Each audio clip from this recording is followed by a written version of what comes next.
હરે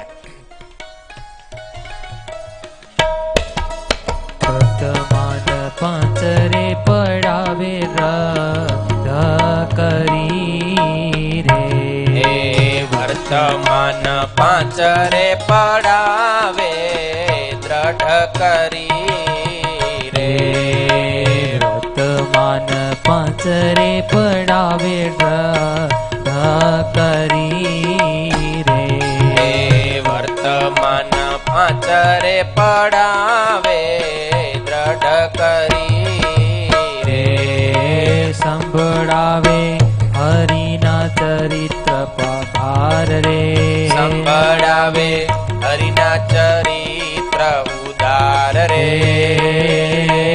એવા ગુરુદેવ રે ગોવિંદ સમ જાણીએ રે એવા ગુરુદેવ રે ગોવિંદ સમ જાણીએ રે હો જેને સંગે પામીએ ભવ જળ પાર રે જેને સંગે પામીએ ભવ જળ પાર રે સદગુરુ સાચા રે સેવો શુદ્ધ ભાવ શુરે સદગુરુ સાચા રે સેવો સુધ ભાવ સુરે શુદ્ધ ભાવ સુરે સેવો શુદ્ધ ભાવ સુરે સેવો શુદ્ધ ભાવ સુરે.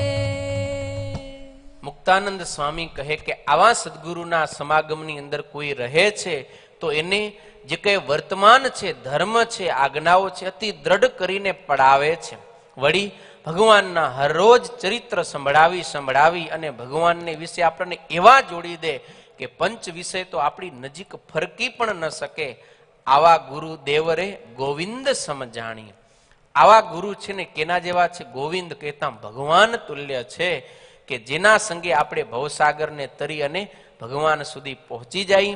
આવા સદગુરુનો જો સમાગમ મળે, એની કૃપા થાય, એના આશીર્વાદ મળે તો સતાનંદ સ્વામી કહે કે એના વિકાર માત્ર ટળી જાય અને એ નૈષ્ટિક બ્રહ્મચારી આ ઘોર કળિયુગની અંદર પણ હોય છે.